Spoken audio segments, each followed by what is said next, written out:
buenas tardes, bienvenidos y bienvenidas a la segunda sesión de Territorio Andaluz, que es la sección de flamenco, del Festival de Cine Flamenco e Etnográfico de Jerez, que hemos destinado a analizar la situación actual del sector audiovisual andaluz, sector profesional audiovisual andaluz, que parece, pero el matiz es muy importante. Cuando estuvimos diseñando la programación, uno de los primeros nombres propios que pusimos sobre la mesa fue el de Olmo Figueredo, pues porque él, su trayectoria lo ha impulsado, yo creo que además principalmente en los últimos 5 años, ¿verdad? Ha sido como... Desde que empezamos con hacer contenido, hace 6 años empezamos con los largos de ficción. Es que al final es el largo de ficción el que de alguna forma lo que posiciona. Sí, desgraciadamente, porque bueno, yo estoy encantado con el documental, pero... Bueno, pues dicho todo esto, para darle la bienvenida a él, Olmo Figueredo, bienvenido a Jerez. Muchas gracias a todos.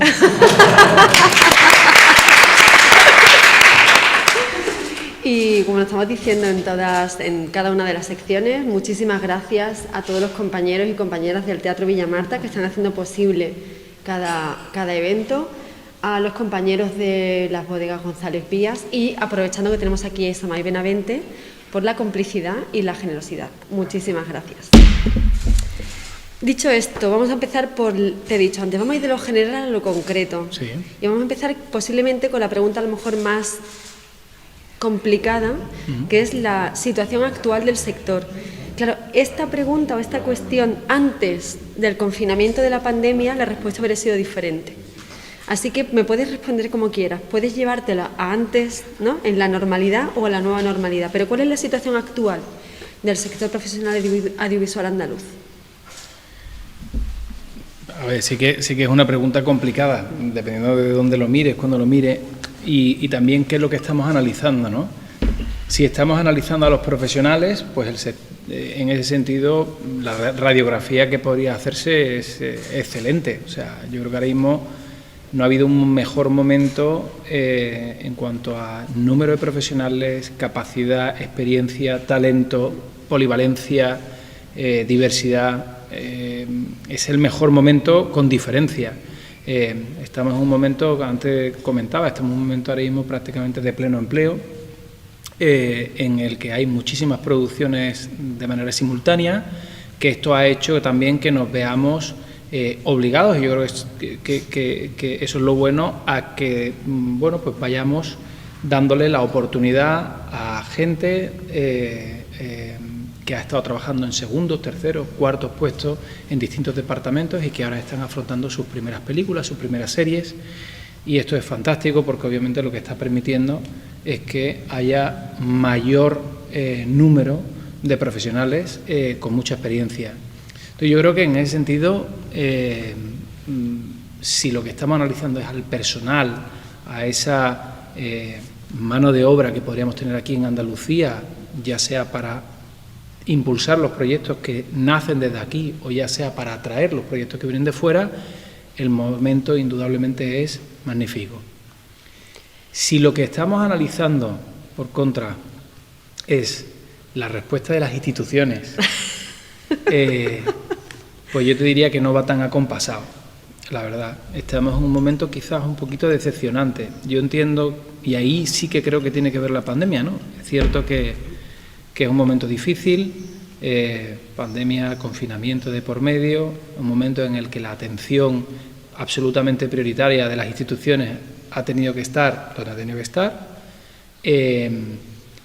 pero la realidad es que estamos aquí hablando ahora mismo sin mascarilla, con una primera dosis de vacuna, estamos a punto de que en varios días ya podamos estar sin mascarilla fuera de la... y empezamos a hacer una vida aparentemente normal, y esto también debería traducirse en la respuesta que dan las instituciones. Estamos nuevamente en un momento en el que desde Europa se ha motivado a los principales gobiernos a que estimulen efectivamente todos los sectores, y el de la cultura no puede ser diferente. Y quizás nos encontramos con un momento en el que nuestras instituciones más cercanas, principalmente hablo de la Junta de Andalucía, debería darse cuenta de que necesita apoyar con firmeza a su sector. Entre otras cosas porque es verdad que a nivel de talento y de capacidad de mano de obra es fantástico y estamos dando oportunidad a gente que venía estando en segundos, terceros y cuartos puestos, pero ¿qué ocurre con la gente más joven?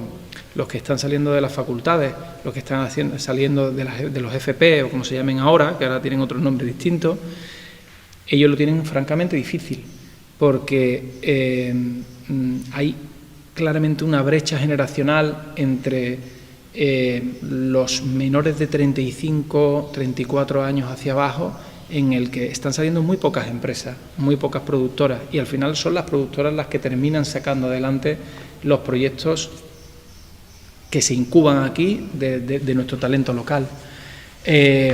Hace falta por parte de la Junta de Andalucía un apoyo claro en esos estímulos, hace falta un apoyo claro en cuanto a I+D, desarrollo, que es fundamental. Hace falta una estrategia clara con respecto a la formación y no lo está viendo. Ahora que has dicho la palabra clave para la cultura, que es la estrategia, ¿no? Isamay, te voy a interpelar porque creo que tú y yo en algún momento lo hemos hablado. Y yo precisamente el otro día lo hablaba también en una entrevista en Radio Nacional de España, ¿no? Las instituciones públicas han perdido, principalmente desde mi punto de vista, tanto el Ministerio de Cultura como la Consejería de Cultura, han perdido la gran oportunidad de impulsar un plan estratégico, ¿no? Ahora, que estimulara y que ordenara, en cierto modo, también las diferentes disciplinas. En el caso del cine, nuevamente, vuelve a ser como la industria que más dinero precisa, porque es la industria más cara. Ya lo hablábamos aquí con Benito Zambrano, ¿no? Lo que cuesta hacer cada película, no solamente a nivel presupuestario, sino después el tiempo que inviertes en hacer cada película, ¿no? Y porque es plenamente horizontal, o sea, no claro. hay absolutamente nada, ningún sector de este planeta que no pueda tener participación en una película. Efectivamente. Entonces, es algo que impregna otros sectores económicos, pero nuevamente siempre sigue siendo la primera industria en de ser desechada, ¿no? A la hora del impulso desde las instituciones. Porque no tiene fuerza, porque se ha politizado mucho el cine. Es como que siempre han intentado, esto es una cosa desgraciadamente de España, ¿no? Que parece que solamente hay dos Españas y deberíamos abogar más por la tercera España que Chávez Nogales en su momento, o Niceto Alcalá Zamora pedía, ¿no? Pero desgraciadamente siempre se ha politizado y se han puesto un color u otro, generalmente el rojo, no el azul, pero la realidad es que incluso estamos politizados para lo malo, pero no para lo bueno. Aquí, bueno, pues durante el gobierno de Aznar fue el momento quizás en el que mayor estímulo y apoyo hubo, y a mucha gente le sorprende. La realidad es que el cine no debería ser tratado desde un punto de vista político, sino debería ser tratado como valor estratégico, que es lo que es. Estados Unidos hace un enorme lobby de posicionamiento de lo que es la marca Estados Unidos en cuanto a esta colonización cultural que llevan haciendo durante décadas. Y nosotros tenemos que aprenderlo, que obviamente una película no es simplemente el tiempo que está rodando, sino lo que perdura en la historia, lo que queda y lo que significa a nivel de turismo, a nivel de difusión de nuestra industria, a nivel de venta de productos, etcétera. Una película como El verano que vivimos, que rodamos nosotros aquí se seguirá viendo dentro de 15 años y seguirá haciendo que mucha gente se pregunte dónde está Jerez, cuáles son esas carreras de caballo de Sanlúcar, cuál es ese vino que se está viviendo. Y esto obviamente multiplica de una manera incalculable el valor que tiene el cine como fuerza de construcción tanto económica como cultural, como de mensajes, etcétera. Y los americanos lo han entendido de puta madre, los franceses lo han entendido estupendamente, pero aquí, pues bueno, pues es lo que nos pasa. Este es un país que nos centramos exclusivamente en el sector terciario y la hostelería, en el turismo y en los bares, y yo creo que es muy positivo, muy bueno, pero tenemos que darnos cuenta que hay que fijarse en otros sectores, y el nuestro yo intento siempre hablar más que desde el punto de vista cultural, desde el punto de vista industrial. También es error nuestro, ¿eh? Somos nosotros los primeros que tenemos que intentar aplicar factores industriales y procesos industriales a nuestra propia creación. Es que es una economía, es y una es dinámica difícil, económica. Pero que es difícil porque luego a la vez de alguna forma nos sale nuestra vena autoral francesa, en la que de repente tú dices, no, pero es que esto no puede ser un proceso industrial. ¿por qué no? O sea, absolutamente todo lo puede ser y de alguna forma debería serlo. Que todo lo que aprendas en el proyecto de hoy te sirva para el de mañana, que toda la gente que has formado hoy te sirva mañana y que no se pierda eso en el camino. Entonces, bueno, yo creo que obviamente hay un desmérito por parte de las instituciones porque no hay una estrategia clara. Se supone que aquí hay una ley del cine de Andalucía que fue aprobada por unanimidad hace 3 años y desde entonces no se ha desarrollado ni una sola de las 20 tareas que componen, y eso es un incumplimiento clarísimo por parte de la Junta de Andalucía, que no se ha hecho, y a veces que nos preguntamos que si interesa o no interesa. A mí me sorprende muchísimo porque efectivamente la fuerza que tiene el audiovisual no lo tienen muchísimos otros sectores. Es curioso, ayer, tanto por la mañana como por la tarde, por la mañana con Benito Zambrano y por la tarde con Gerardo Sánchez, Benito precisamente comentaba que los americanos rápidamente, ¿no?, mientras que Europa estaba rota por 2 guerras mundiales, ¿no?, Estados Unidos rápidamente se dio cuenta del poder transformador que tenía el cine como industria, pero también como poder para llegar al público, y dicho de una manera a lo mejor un poco más poco elegante, ¿no?, para manipular al público, ¿no? Rápidamente lo aprendieron. Por la tarde, viendo tras ver Don y Misterio del Flamenco, de la película que hizo Edgar Neville, esa película que cabalga entre el documental y la ficción del 52, en referencia a la ausencia de copia, es decir, no hay copia en la Filmoteca Española, por ejemplo, de esa película, que es un hito del audiovisual por la vanguardia, por lo que plantea, pero porque nunca hemos tenido esa cosa de vincular el cine a lo patrimonial, ¿no?, a lo nuestro, aquello que nos ayuda a entender qué es lo que somos y quiénes somos. Y no sé cuál es la solución, es decir, todo esto que estás diciendo se suma a lo que ya también estábamos reflexionando, es decir, cómo podemos convencer a las instituciones o de qué manera se puede llegar a las instituciones para decirle, mira, el cine es la industria que absorbe a otros sectores de la cultura y más allá, obviamente. Bueno, para empezar despolitizando, es que el problema que tiene es que ni la educación tendría que estar politizada, pero desgraciadamente lo está. O sea, es que el problema que tenemos es que tendemos a politizarlo absolutamente todo. Tendemos nuevamente a esas 2 Españas, constantemente, con todo, y eso no es beneficioso.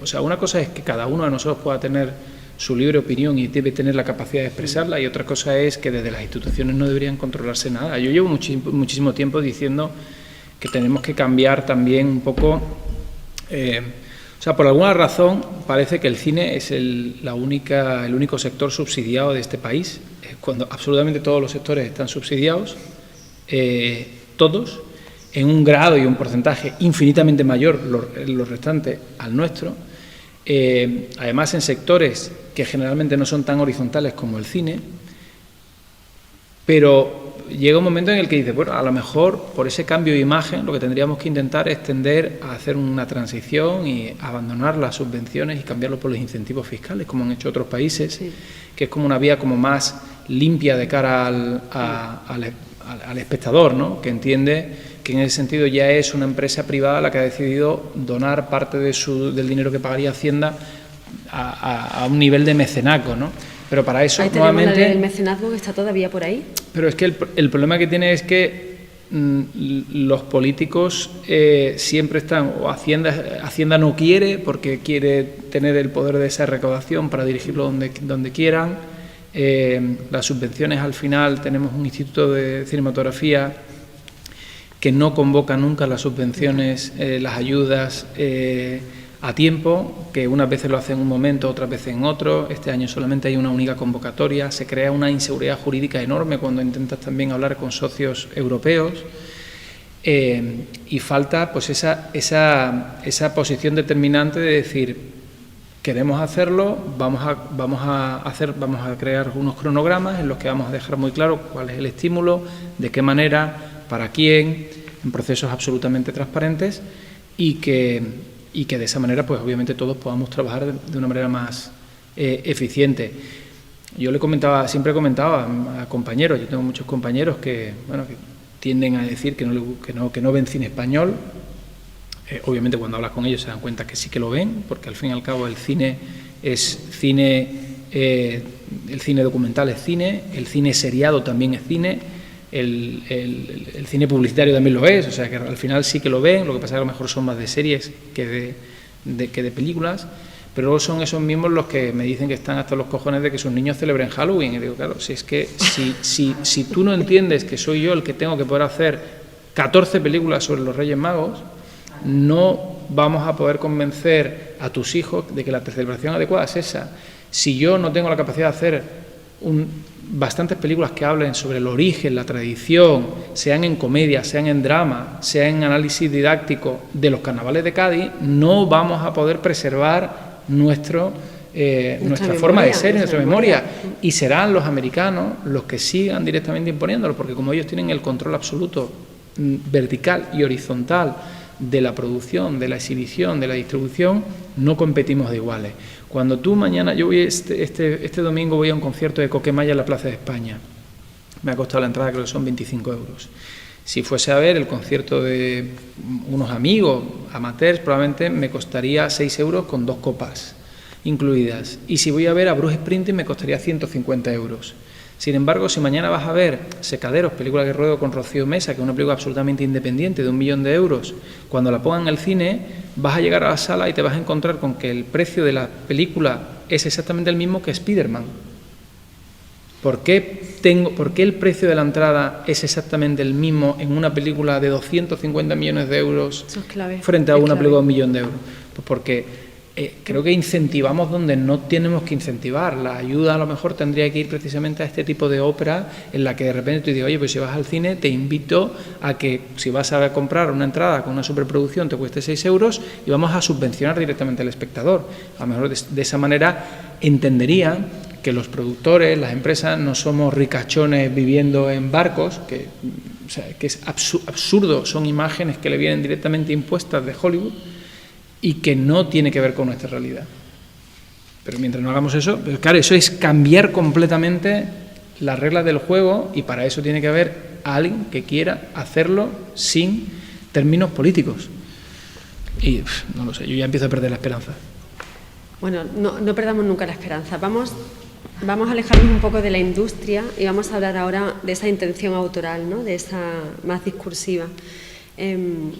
Que yo creo que en el cine que estamos haciendo en Andalucía lo territorial es muy, muy importante.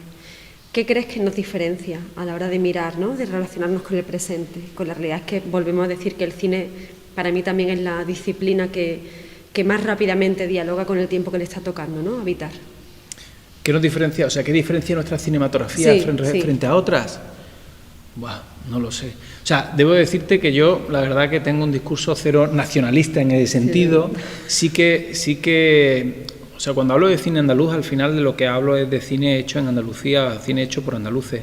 Creo que nuestra tierra, pero no hablo del cine, hablo en general, es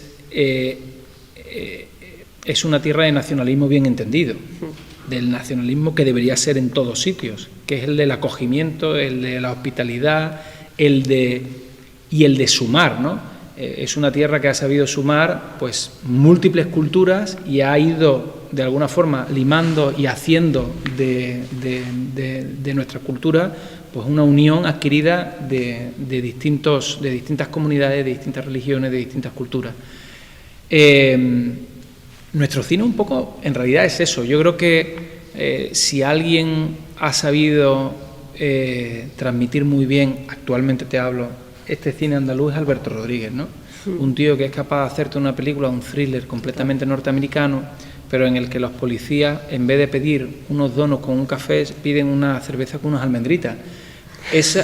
La realidad es la misma, porque al final somos exactamente iguales, hombres, mujeres, que vivimos uno en Estados Unidos y otros viven en Lebrija, pero la realidad es que lo que de verdad hoy en día está buscando el público fuera de nuestras fronteras son historias veraces, historias reales, historias con las que de alguna forma tienen un elemento exótico. Para nosotros esa almendrita pues no la tienen, pero que en un momento dado puedas tener una persecución al ritmo de una copla o al ritmo de un trapeo, combinando el flamenco con los ritmos más modernos, para alguien de Suecia le da un valor añadido que obviamente no tendría de otra manera. Alberto ha sabido explotarlo esto de una manera fantástica y yo creo que hay directores y directoras andaluzas que hoy en día se han fijado de alguna forma en que esa es la vía que se está haciendo aquí en esta cinematografía y en otras muchos. El cine nórdico, Turquía lo está sabiendo explotar también muy bien y al final es hablar de lo cercano, de lo que conocemos. Yo recuerdo, y esto es un error que todos hemos pasado por él, bueno, no sé si todos, yo también he pasado por él, porque uno, pues obviamente, si no cometes los errores, pues si no los cometes tú mismo es difícil que los aprendas, pero tendíamos a pensar cuando éramos más jóvenes que la manera de llegar más lejos era a través del vehículo del idioma, y entonces que el inglés nos iba a abrir las puertas, y la realidad es que a día de hoy tenemos, para empezar, una lengua que tiene un potencial tan alto o mayor que el inglés, pero que de verdad lo que termina haciendo que trascienda nuestra frontera es cuando estás hablando de una historia con la que puedes identificarte porque tiene un elemento universal, pero que es absolutamente local y que por tanto es diferente y tiene ese elemento atractivo para el que lo está viendo en otro rincón del planeta. Y yo creo que el cine andaluz hoy sí que está explotando esa vía. Ahora vamos a hablar de ti. Vale. Tu faceta como productor, antes de hablar del Estado contra Pablo Ibar. ¿De qué te sientes especialmente orgulloso como productor? De haber, sobre todo de haber sido capaz de contar historias desde aquí. Porque, los mensajes que uno recibía en la facultad no eran muy optimistas. Esto es un problema también que yo creo que sigue habiendo hoy, que de alguna forma hay como un escepticismo generalizado en las universidades. No sé si es porque los docentes al final son gente que no han tenido a lo mejor la oportunidad o abandonaron o no. O una falta de conocimiento de la realidad que es muy de la universidad, de lo que pasa en la calle. Sí, pero que al final, por supuesto, porque al final hay mucha teoría, pero yo creo que la teoría también es necesaria, pero que la realidad es que mis padres tenían miedo cuando yo empecé a estudiar audiovisual, porque pensaban, hostia, si no se va a meter una hostia este chiquillo. Mi padre a mí nunca me han o sea, a mí siempre me han invitado a que haga lo que quiera, o sea, he tenido una absoluta libertad en mi casa, pero eso no quita con que a mí me dijesen, ¿y no te apetece derecho? Porque efectivamente, pues porque tiene como 500, ¿no? Me decían, aquí el derecho tiene 500 posibles salidas, ¿no?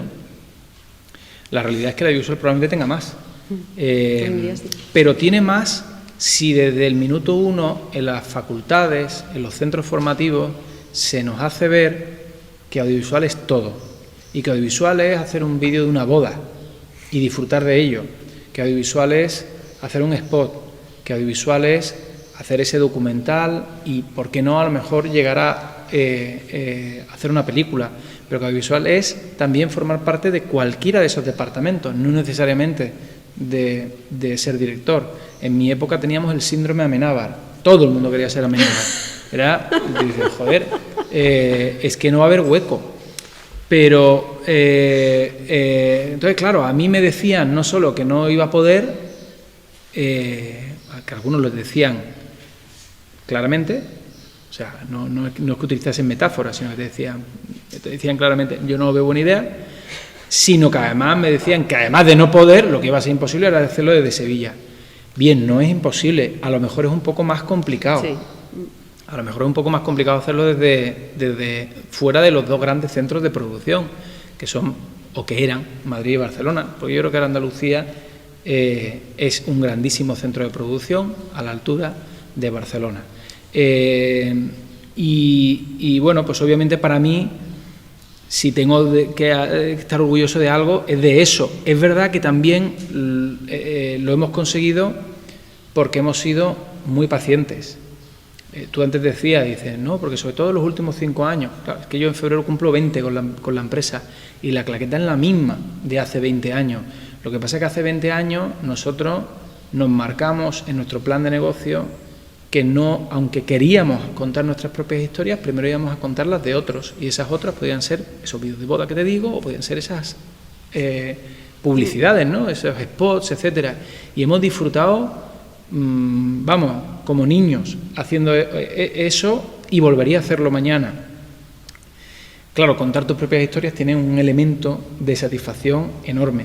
Si además ya no son las tuyas propias, sino que son las de otros, y eres capaz de unirte y hacer ese viaje común y llevarlo a cabo, pues entonces, claro, ya no multiplicas el éxtasis, o sea, ya se convierte en un éxtasis total, ¿no? Así que, bueno, pues sí, pues de eso estoy orgulloso y por eso estoy feliz, vamos. El Estado contra Pablo Ibar, que ahí, digamos, ya sí que das un poco el paso y te pones al frente, ¿no?, de esta serie documental. Sí. ¿Por qué te planteas? Bueno, primero, ¿por qué dices hago una serie documental, ¿no? Y ¿por qué esta historia? Que no es nada amable, lo estábamos hablando, sí. No es nada amable. Nosotros ya habíamos hecho alguna otra serie. Yo sí había producido series documentales, había producido La vida en llamas, o Amazonas clandestino, que lo había hecho con David Beriain, tristemente fallecido hace un mes. Y bueno, de hecho en esa época es cuando empecé a indagar el tema de Pablo Ibar. Han sido 6 años de producción.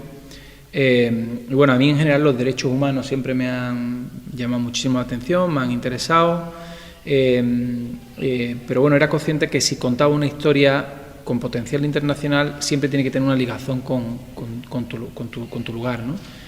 Nosotros los primeros documentales que hicimos eran muy locales, pero intentábamos darle una narrativa que fuese lo más amplia posible, para que pudiese estar vinculado aquí en Andalucía, pero pudiese verse fuera, en ese caso acotado a España.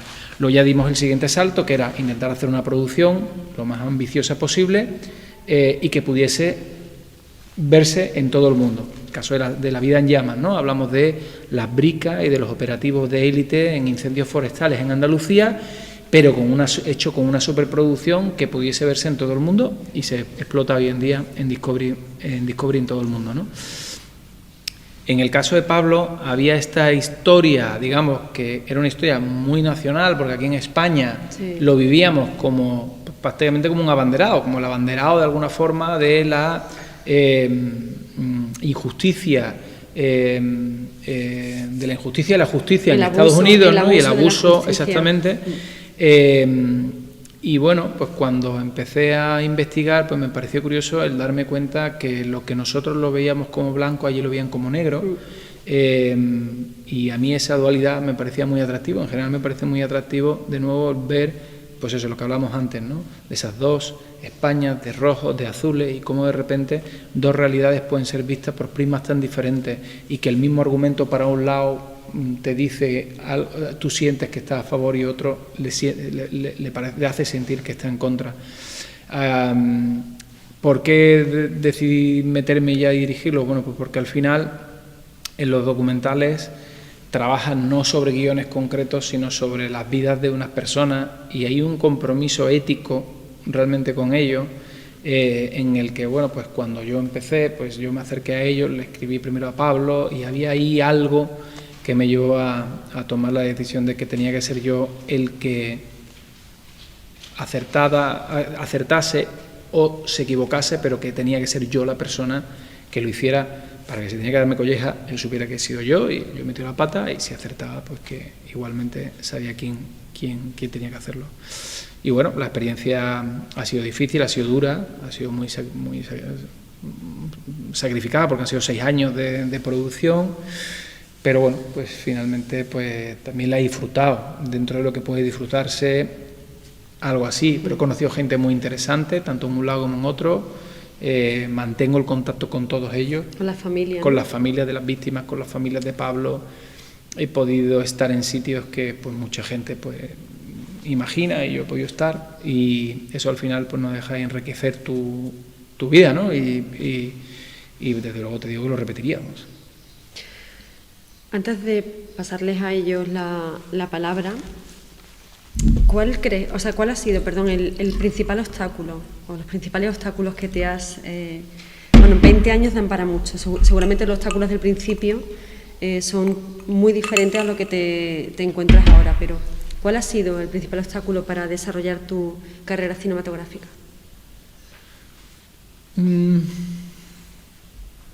A ver, o sea, una respuesta obvia sería la financiación. No ha sido, al final no ha sido un obstáculo, al final yo creo que ha sido, o sea, al principio simplemente lo ponía más difícil, pero como no tuvimos ninguna prisa y como fuimos construyendo poco a poco, yo creo que esta es la única manera, de verdad, o sea, creo que es la única manera de no saltar y no, o sea, es que siempre lo hemos hecho poquito a poco, o sea, un spot pequeñito, luego uno más grande, luego otro un poquito más grande, y cuando ya estábamos afianzados ahí, íbamos a un vídeo corporativo, otro vídeo corporativo más grande, otro más grande, una web más grande, un portal, ir teniendo clientes suficientes. Cuando tienes clientes suficientes vas al banco, el banco entonces ya ve que tienes ingresos y entonces si te da préstamos, entonces pides un documental, ese documental de 90.000 euros, luego pasa uno de 150, luego pasa otro de 200, te das cuenta que el sufrimiento que tienes en un documental de 90.000 euros es exactamente lo mismo que puedes tener en una película de 1.000.000 de euros, porque al final tienes que hacer exactamente lo mismo y vas saltando poco a poco. Entonces, obstáculo, al final es un obstáculo un poco mental tuyo, obviamente, de pensar si lo vas a poder hacer o no, pero hoy en día sí que te puedo decir que estar en Andalucía no es un obstáculo, sino lo contrario, porque la realidad es que si estuviese en Madrid yo no tendría la posibilidad de, bueno, primero disfrutar de este entorno que tenemos, que Andalucía, pues tenemos una comunidad que tiene el tamaño de Portugal y con una riqueza paisajística, monumental, histórica, acojonante, con un montón de profesionales mejores, te diría yo, que los que pueden estar en Madrid. Totalmente.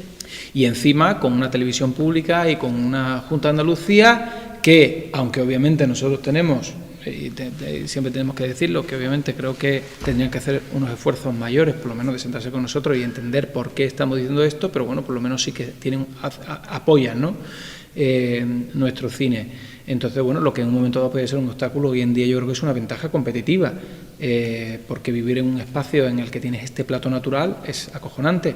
Y luego si echas las cuentas y te das cuenta que tú dices, bueno, es que la generación del 27, que tú dices, hostia, pues claro, es que ¿por qué había tantos andaluces? Pues bueno, pues había tantos andaluces, primero porque hay una comunidad muy amplia, porque estamos hablando de 8 millones de habitantes, pero la realidad es que aquí en Andalucía, por la razón que sea, no sé si esta combinación genética, yo querría saber si yo tengo parte de gitano, parte de árabe, parte de tal, que probablemente tendré y algún día me haga ese test de ADN, pero creo que todos compartimos ahí una serie de elementos que hacen que seamos francamente muy creativos, muy creativos. Si aparte de esa creatividad está esa industria que lo apoya, que lo cuida, que lo fomenta, salen cosas muy interesantes y realmente es que podrían salir cosas mucho más interesantes.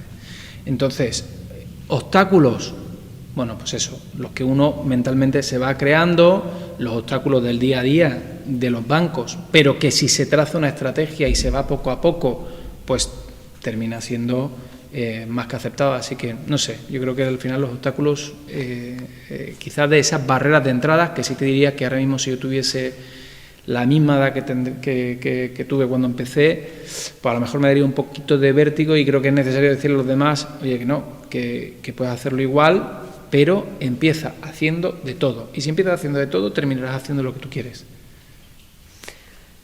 ¿Queréis hacer alguna pregunta? Yo sí. Bueno, me interesa, en todo lo que has dicho, obviamente estoy de acuerdo contigo con el 99,9% de las cosas que has dicho, pero me interesa mucho bucear por tu visión en el concepto de derechos humanos barra geopolítico barra contexto social. A mí me interesaría mucho que buceáramos ahí un poco más desde tu prisma, no desde el mío, sino yo simplemente hago titular esta pregunta para que geopolítica y derechos humanos son intrínsecamente necesarios para solucionar las carencias de derechos humanos. ¿Tú cómo ves que gratis va a hacer pesimismo en tu...? No, bueno, a ver, no es tanto pesimismo como que, a ver, yo que sé, en el caso de Pablo Ibar, por ejemplo, pues hay una cosa clarísima, ¿no? Y es que afortunadamente vivimos en un país, vivimos en una región, porque yo creo que también en la Unión Europea en general, que está absoluta y rotundamente en contra de la pena de muerte y que ha invertido, porque no ha gastado, ha invertido muchísimos miles de euros, millones en el caso de Pablo, y yo he sido testigo del momento en el que Pablo ha salvado la vida. Y lo ha salvado porque parte de esos euros que a todos nos quita Hacienda de nuestro bolsillo han ido a pagar unos abogados que han conseguido en ese momento salvarle la vida. Entonces, en ese sentido, me alegro enormemente. Anteriormente, en el lado de la producción, había hecho Nacido en Siria, por ejemplo, y estuvimos durante un año entero recorriendo pues toda Europa, pues desde Lesbos hasta Alemania, siguiendo a niños. Y bueno, pues he sido testigo también de comportamientos malos por parte de las autoridades, pero en general comportamientos muy buenos de acogimiento de todos estos niños, familias, con las complicaciones que tiene, porque muchos durante mucho tiempo, incluso hay una familia que todavía no ha podido reunificarse una chica que no ha podido reunificarse todavía con su madre, que sigue en Siria. Pero bueno, yo creo que quizás es el ser consciente de lo privilegiados que somos, porque somos absolutamente privilegiados. A mí me ha interesado siempre muchísimo la guerra civil. De hecho, los primeros trabajos que hice fueron de la guerra civil. Y es una cosa que yo decía, digo, pero ¿cómo coño ha podido pasar esto hace relativamente tan poco tiempo, ¿no? Y que mi padre era un niño de la posguerra, y que mi abuelo no me quería hablar de la guerra, y porque el otro que estaba en el otro bando tampoco me quería hablar de la guerra.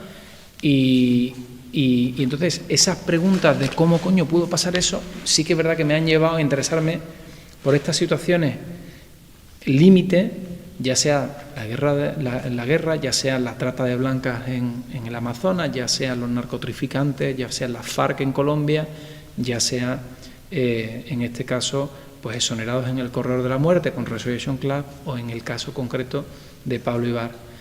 Me ha llamado siempre la atención. ¿Por qué? Pues ya te digo, no sé, quizás por este conocimiento, el saber rotundamente que somos privilegiados y saber que esa situación también puede cambiar mañana. Puede cambiar, sí. Es muy volátil.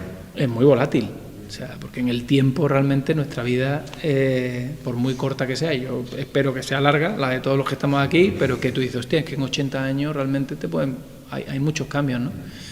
Y bueno, ahora mismo estamos en un momento de absoluta estabilidad dentro de lo...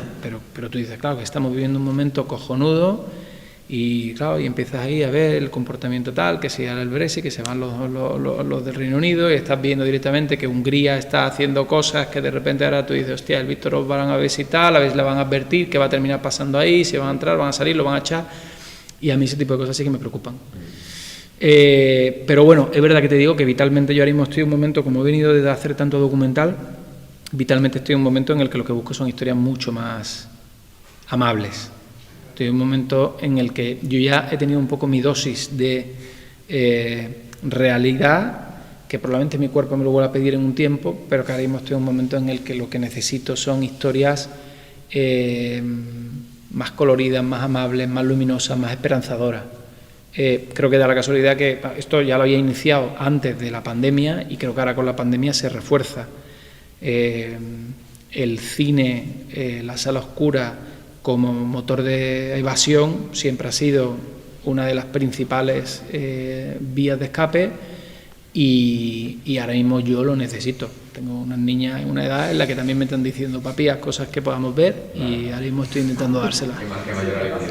Benito Zambrano está también en eso, ¿eh? Sí, ¿no? En lo que toca. Y ahora están haciendo cosas más normales. En lo que toca. Bueno, está bien. A mí me ha sorprendido mucho cuando has empezado, porque fíjate, yo tenía la idea equivocada cuando he escuchado de que el cine sí estaba metiendo más dinero. Ahora cuando he escuchado, No. Es un desastre. Hago más arte escénica, y he escuchado tantos millones que se han invertido, me pregunto dónde, porque solo no ha llegado nada, y por lo que estoy escuchando. Los presupuestos están congelados. O sea, la Junta de Andalucía tiene los presupuestos congelados desde hace varios años, no ha habido más apoyo. No habéis recibido nada extra por el tema de la pandemia. No, además el problema precisamente es eso. O sea, quiero decirte, Portugal sí que ha tenido, o sea, nosotros, obviamente, pues, quiero decirte, yo he rodado una película ahora, Alegría, que la he rodado entre Andalucía y Melilla, y obviamente, pues, derivado de la de pandemia, Violeta, ¿no? Alegría, Claro. de Violeta Salama, y nosotros, pues, en gastos COVID, pues, han sido 50.000 euros solo en esa película. Y eso, obviamente, no hay nada extra, eso lo tenemos que... Y ni siquiera ese apartado COVID ha sido subvencionado. No es subvencionado, pero tampoco ha habido por parte del gobierno, ya te hablo del central, la intención de sentarse con las aseguradoras y hacer un fondo que pudiese servir para que nos aseguraran, porque el problema que tiene es que yo, cualquiera de las películas que inicio, sé cuándo empiezo, pero si a los 2 días tengo un positivo, tengo que dejar de rodar. Pero no hay protocolos COVID. Nosotros nos hacemos nuestros propios protocolos COVID, pero no hay ninguna aseguradora que hoy en día te esté asegurando COVID. ¿Cuál sería la manera? Un fondo de aval en el que diga, en el caso de que haya un retraso, porque de repente un actor tiene que parar 10 días, o en el peor de los casos, porque puede pasar, que ahora ya parece que va a ser más difícil, pero si tenías un actor de 70 años, 80 años, que pudiese tener unas complicaciones, es que podías perder al actor, fallecimiento, y que de repente el proyecto se quede absolutamente muerto. Los riesgos económicos que tenemos, y no ha habido ningún interés por hacerlo, sabiendo que eso implica que, bueno, una de esas películas te podía matar absolutamente y que puede dar al traste, en nuestro caso una empresa de 20 años, pero en muchas otras con empresas que llevan también muchísimo tiempo, ¿no? No ha habido más dinero. Yo estoy de acuerdo con Cristina con lo que decía, se ha perdido yo creo que una oportunidad histórica por parte del gobierno central, yo digo, y del gobierno autonómico, por parte de a todos los sectores muy necesitados, todos los sectores básicos, y se ha perdido una oportunidad histórica de hacer un plan. Pero es que da igual, porque cuando se vuelven a presentar al gobierno, ningún partido realmente habla de cultura, ningún partido habla realmente de cine, ¿sabes? Ni de nada, de cultura de nada, ni de cine, ni de teatro, ni de nada. Pero yo creo que ahí también tenemos nosotros una responsabilidad con el voto. O sea, que de repente la izquierda no haya dejado de poner la cultura en primer lugar, y me parece muy preocupante. Bueno, es que, claro, esto ya lo comentábamos, pero es que Ayuso en Madrid acaba de anunciar un brutal megaplan de impulso para la animación y los VFX en Madrid, que es acojonante. Y ha ganado las elecciones acojonante. No por la artillería, sino por no cambiar los horarios de teatro y de todo. No, pero es que, bueno, y ha hecho una cosa que a mí me ha sorprendido mucho, porque es verdad que no estamos habituados a ver, pero es que, claro, la que llevaba cultura era Marta Rivera, que era de Ciudadanos, y en vez de coger y quitarla, la ha mantenido, y ha mantenido a su segundo, que es Manuel Cristóbal, productor de cine con 4 o 5 Goyas, y en vez de quitarla, la ha mantenido, y ahora tiene una persona que es de Ciudadanos dentro de su gobierno, y acaba de hacer un planteamiento con unas inversiones acojonantes en animación. Entonces, yo lo que me pregunto es eso es lo que estamos diciendo, ¿no? Esas oportunidades perdidas por parte de... o sea, a mí me sorprende que no haya aquí un partido político que ya haya dejado claro que aquí en la provincia de Cádiz tiene que hacerse una inversión fuerte, potente, en unos estudios acuáticos. O sea, aquí teníamos la Ciudad de la Luz en Valencia, que se hicieron mal, que teníamos el mayor tanque de agua de Europa.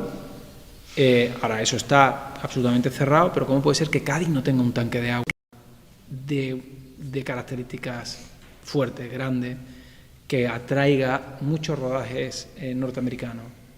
¿Cómo puede ser que sigamos con unos incentivos que estén en el 30% cuando tú tienes Canadá, que está en el 40 y pico por ciento, cuando tienes Luxemburgo, Bélgica, Ámsterdam, que tienen un incentivo muy alto? Cuando además el incentivo fiscal lo que está haciendo efectivamente es hacer que Hacienda reciba menos dinero, obviamente, pero porque está recibiendo dinero directo mucho más importante. Es que tenemos vista, es que es todo cortoplacista. Pues obviamente en el momento deja de recibir ese dinero por parte de los empresarios que van a pagar menos impuestos, pero la cantidad de millones que implica una producción. Y no olvidemos que ahora mismo tenemos muchos directores españoles que tienen ganas de rodar aquí, pues porque al final viven aquí, pero es que tenemos Paco Cabezas, que está haciendo montones de producciones en Hollywood y que no se las puede traer para acá pues porque no hay incentivos suficientes. Bayona, es que tenemos a Javi Gutiérrez, es que es mucha gente, y tú dices, bueno, pues me lo podría traer para acá, pero si no tengo incentivos. Entonces, falta ese plan nacional de apoyo al audiovisual, pero principalmente al cine, porque el cine es que mueve millones de euros como bien de entretenimiento. Y dentro del cine ahí meto, obviamente, la animación y quizás, pues prácticamente casi que se podrían meter los videojuegos, que cada vez son, bueno, que ya han superado, ¿no?, al cine realmente. El caso de Klaus es muy curioso, ¿no?, lo que costó esa peli, o sea, y después la repercusión que tuvo. Sí. Sí, pues ahí empezó con Antena 3, ahí por fortuna, Sergio, tuvo el apoyo de Antena 3, pero no hay una vía continuista. De ahí que Manuel Cristóbal haya propuesto este plan y que Ayuso ahora hay que ver que se materializa, cuidado, que una cosa es el anuncio y otra cosa es que se lleva a buen puerto. Pero es una pena porque ahora mismo hay un cambio, Europa ha dejado claro a las plataformas que va a cambiar las reglas del juego y ahora van a tener que poner bastante más dinero en obras españolas, obra europea. Cuando hablamos de obra europea no hablamos de originales. El original es que cuando de repente llega Netflix, te hace un original, realmente lo que está haciendo es que te hace un encargo. Aunque tú hayas desarrollado el guión y aunque tú lo dirijas, la realidad es que la propiedad y la titularidad de esa obra pasa a estar en manos al 100% de Netflix, con lo cual al final es un sistema tipo estudios. Aquí ahora va a haber un cambio normativo en el que lo que va a hacer es que se va a multiplicar la inversión que van a tener que hacer esas plataformas. Pero ¿de qué sirve que haya tanto dinero privado si luego no hay el correspondiente gasto público? Porque las plataformas no son tontas, las plataformas van a coger e invierten hasta el 50% de la producción, pero hace falta el otro 50% de dinero público, sea a través de estímulo directo o sea a través de incentivo fiscal. Mientras no hagan eso, esto seguirá muy parado. Y es verdad que ahora mismo hay montones de producciones, pero es que esto no es nada con lo que podría haber. Sí, esa es la clave. Nada. O sea, creo que todos somos conscientes de lo que se podría llegar a hacer. Nada. Y sobre todo porque España se ha convertido realmente en un hub audiovisual increíble. Sí. Porque ahora mismo realmente te están llamando de Italia, te están llamando de todo el mundo porque saben que esta es la vía de entrada directamente para un cine y unas producciones de series que encajan a la perfección con Latinoamérica y sobre todo con el mercado del US Hispanic. O sea que Estados Unidos... Pero hay dos ideas que me gustaría que desarrollaras un poco. La diferencia de precio en la entrada del cine, que no me he escuchado antes, me ha parecido increíble, me gustaría que me contaras un poquito más de eso. Y después que la separación de una película de 1 millón o de 90.000, que sean las mismas alegrías, la misma penuria y el mismo trabajo. Porque también me contarás un poco más de eso, claro. Bueno, es que es lo mismo, que al final el proceso es el mismo. O sea, una película tiene los mismos capítulos, tiene sus 12 capítulos, tiene su mismo personal. Lo que pasa es que obviamente llega un momento en el que si vas a dedicarle tu vida, porque al final le tienes que dedicar exactamente el mismo tiempo. El sacrificio es el mismo prácticamente a una película de 6 millones de euros o a una película de 1 millón de euros. Y pasa lo mismo con los documentales. Lo mismo directamente que hagas un documental de 100.000 euros que hagas un documental de 1 millón de euros. Al final es lo mismo. El riesgo es mayor desde un punto de vista económico, ¿no? Pero también los salarios son mejores, la gente está mejor pagada, tienen más tiempo también para desarrollar, para dedicarle a la creación, al montaje. Luego al final las satisfacciones son mayores. Luego por eso es verdad que creo que hay que ser ambicioso y siempre ir creciendo, pero paso a paso, que es un poco lo que les digo, ¿no? O sea, a mí me llegan muchos chavales jóvenes con ideas que no son en absoluto locas, pero en el tiempo, en esta línea temporal que marcamos cada uno de nosotros y que si fuese una cronología, ¿sabes? Pues tú dices, pues que esta película está aquí, no está aquí, y tú estás aquí ahora en este momento, búscate algo que puedas contar ahora y ya llegará el momento en el que lo puedas hacer y es tan fácil como me lo metas directamente en el frigorífico, lo dejas ahí fresquito y lo sacas cuando estés preparado. Pero la tendencia siempre tiene que ser la del crecimiento y esto tiene mucho que ver con, bueno, pues volvemos al tema de educación. España lamentablemente siempre no ha hecho una apuesta por una educación en condiciones. La educación nuestra tendría que ser también una educación financiera. Vivimos de espaldas, es como que los números nos aterran. Tú has estado en Estados Unidos nadie le aterra hablar de lo que gana.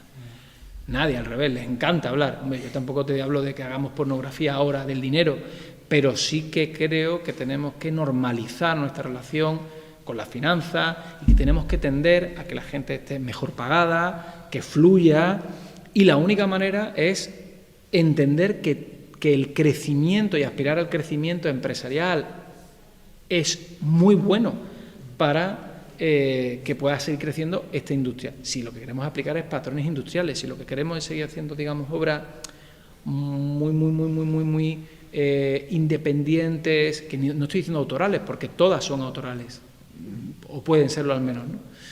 Entonces hay que de alguna forma quitarse ese tabú y hablar claramente de eso, que necesitamos estímulos, de que necesitamos fuertes inversiones, que necesitamos también arriesgar los empresarios, pero para eso también tenemos que tener un poco de respaldo. En Estados Unidos tú lo sabes, que realmente alguien que fracasa empresarialmente no está bien visto y aquí está como mal visto. Y bueno, yo tengo compañeros que han pasado por la traumática experiencia de tener que cerrar una empresa y pasar por un concurso de acreedores. Aquí realmente la ley de concurso de acreedores está fatal hecha, termina sin pagar a un montón de gente, pero también te genera un vacío durante un montón de años en el que no puedes hacer absolutamente nada porque vives completamente dependiente de esa persona que te gestiona el concurso de acreedores. Y tenemos que dar dobles oportunidades, tenemos que entender que esto forma parte del proceso. Y yo siempre lo he dicho, tengo clarísimo que algún día meteré la pata, es que no me queda otra. O sea, es imposible porque con algo te puedes equivocar, pero yo vivo con eso y entiendo que forma parte del juego. Y por eso no me preocupa. A partir de ahí tú querías... Bueno, es que ya hemos terminado. Begoña y ya... No, que me habías dicho simplemente lo de la entrada, simplemente... Bueno, nada, simplemente lo que te digo es que creo que las ayudas no deberían venir a nosotros. Las ayudas deberían venir a nosotros solo en casos muy concretos de obras experimentales o de difícil realización, como son óperas primas. O en este momento, a lo mejor, en obras dirigidas y escritas por mujeres, porque claramente hay que potenciar el acceso de las directoras, de las realizadoras y las autoras al cine. Pero creo que no tiene sentido que a mí me den una subvención para una película que es puramente industrial, y cuando digo industrial también hablo cultural y autoral. Creo que tiene más sentido que sea el incentivo fiscal y que sea yo, con mi talento o mi falta de él, el que sea capaz de encontrar esos inversores que apuesten por la película. Y que ese dinero, pero claro, para eso hace falta subir los incentivos.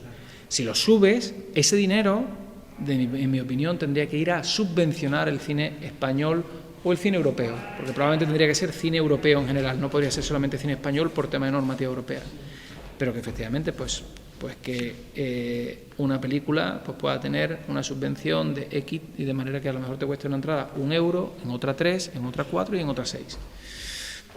Bueno, nunca se ha planteado, pero yo creo que eso también acentuaría y facilitaría el que la gente vuelva a las salas. Claro. Por efectos de sala. Sí, sí. Que no por distintas películas, que me pareció... Es lo mismo, pero... Que ese es estímulo, es así. Pero bueno. Me dicen en el teatro que al final el precio no es tan importante. Al final la gente cuando quiere ver algo lo ve a pesar del precio y por muy barato a veces que ponga las cosas, sino creo que es más importante la comunicación y el marketing. Pero bueno, eso no sé. Sí, pero es que la comunicación y el marketing en nuestro sector no es... O sea, quiero decirte que en teatro, bueno, para empezar, las entradas son... El valor es distinto. O sea, las entradas... Yo tengo una obra de teatro ahora mismo y no vale lo mismo en Madrid que en Barcelona, que en un pueblecito de Castilla. Luego ya de entrada hay una diferencia. Luego también es verdad que en el teatro, como tenemos estos sistemas también en el que muchas veces va completamente pagado por la administración pública, yo creo que es diferente, y la comunicación generalmente se hace de manera local, que es algo mucho más controlable. El problema que tenemos nosotros es que nosotros no tenemos ni siquiera espacio. Yo tengo una película y el problema no es que tenga dinero para pagar la publicidad, el problema es que no tengo espacio para pagarla. Yo quiero coger y no tengo sencillamente porque como llega Disney o llega Amazon, comprar los espacios, y entonces yo no tengo la posibilidad de meterlo. Entonces, yo quiero de repente comprar 300 GRPs en Antena 3 y puedo tener dinero, pero probablemente no tenga el espacio. Si lo quiero comprar en televisión española, hay saturación también. Y si quiero comprar los MUPIs, a lo mejor puedo pillar la segunda cara, pero no la primera. Porque estoy compitiendo a la vez que estás estrenando la serie de Loki o estás haciendo... Y ante eso no puedo, porque ellos directamente hacen una prerreserva anual. Entonces, es que sencillamente no puedo competir. Aparte de que el Star System funciona. Aquí está empezando a funcionar a través de las series y tenemos un buen Star System también en ese sentido, pero numéricamente no tiene nada que ver. Entonces es muy complicado porque no sabe, la comunicación en cine es disparar es matar moscas a cañonazos, muy complicado. Begoña. Vamos, yo ya lo has dicho, solo que como yo soy positiva y quiero ser positiva, quiero que al final esto suceda de alguna manera. Si tuvieras una varita mágica, ¿qué hacías tú para despolitizar y convertirlo en una industria de verdad? O sea, una varita, y te dan el poder y te dicen, ¿qué haces? Hostia, es que claro, para empezar, el Instituto de Cinematografía no tendría que tener cargo político, pero es que todo está diseñado con cargos políticos, no hay continuidad. A mí por eso me decía que me ha sorprendido mucho, para bien, el que de repente el gobierno de Ayuso haya mantenido a Marta Rivera. Me da esperanza de que a lo mejor otros también pueden hacerlo igualmente, ¿no? No, pero a ti te da, pero por tema político. No, ni por la gestión. A mí me da mucha esperanza que quien ha estado anteriormente ahora lo continúe. Otra cosa es que podamos estar de acuerdo con lo que han hecho bien o mal, pero la continuidad a mí personalmente me parece positivo y no que estemos cambiando todo el tiempo de uno a otro. Pero si igual, si estamos en casa. Pero si es que estamos en 2021 y no tenemos un museo de la Guerra Civil Española. ¿Cómo coño vamos a conseguir que si no hay todavía un museo de la Guerra Civil Española seamos capaces de encontrar un punto en el que todos los partidos acepten que el cine o la educación no pueden ser arma política? Si es que no se ha conseguido, lo intentó Gabilondo en el PSOE y no lo consiguió. Es que no. Entonces, que parte de la solución sería hacer un pacto por la cultura y que Sí. en ese pacto entraran todos los partidos, es la única manera, y que la cultura se despolitizara, que estuviera en manos de profesionales. pero si las vacunas las politizamos, ¿cómo coño? Si es que se politiza todo. Y el problema que tiene es que además la politización le sale rentable. Entonces le sale rentable. Es que le sale rentable porque los medios de comunicación le dan también espacio. Entonces al final es que esto no va a eso ahí no va a cambiar. Pero Luego la única manera de cambiar tiene que ser más por nuestro lado. Y bueno, ahí es verdad que quizás la manera, en cine os hablo, pero que la manera de verdad donde estaría sería en ese cambio de modelo de quitar la subvención, que no deja la subvención. La subvención es un arma Sí. político porque tiene Sí. parte de control de a quién doy y a quién no doy. Y eso que os digo que aquí en España está muy bien llevado y muy transparente. No os preocupéis, Deja No de os Begoña, preocupéis, no os preocupéis. No. Es que además es una excursión. No os preocupéis, ya está. Ese de luego Además, sería ya un está aquí sistema. Óscar, o sea, ya vamos a... Ese sería un sistema bastante bueno, pero no sé si habrá algún político, algún gobierno que decida dar ese paso. Igual viene bien que no aparezcamos en los programas, ¿no? Que la cultura esté olvidada. A lo mejor de repente un día dicen, mira, pues como está tan olvidada, Uy, a mí eso no me la parece muy politizamos. peligroso, ¿eh? A mí eso me parece muy peligroso. A día de hoy no estamos, pues si no estamos, igual no les importa A mí tanto. eso me parece... Que nos dejen en paz. Pero que es algo que genera dinero, o sea que lo absurdo es que es un potencial. que Hombre, somos el 1,5% del PIB, ¿no? ¿Cuánto es el sector cultural? Sí. Hombre, Claro, pero ¿cuánto hace el sector servicios? ¿Sabes? ya, Claro, pero es eso, que es el pero- problema. Pero eso no puede... Pero eso nunca puede ser la pero que es muy poco. Esa nunca puede ser la respuesta. La respuesta tiene que ser que somos un sector económico. O sea, la dinámica económica está ahí. No somos verticales. Sí. El sector servicio es vertical. Exactamente. El sector horizontal. Afecta a todos los sectores. Eso es el éxito que puede tener Sí. la cultura Sí. o el transformadora de la sociedad. Bueno, y no. Bueno, Gracias. un aplauso para Olmo, por favor. Muchas gracias. Gracias a vosotros.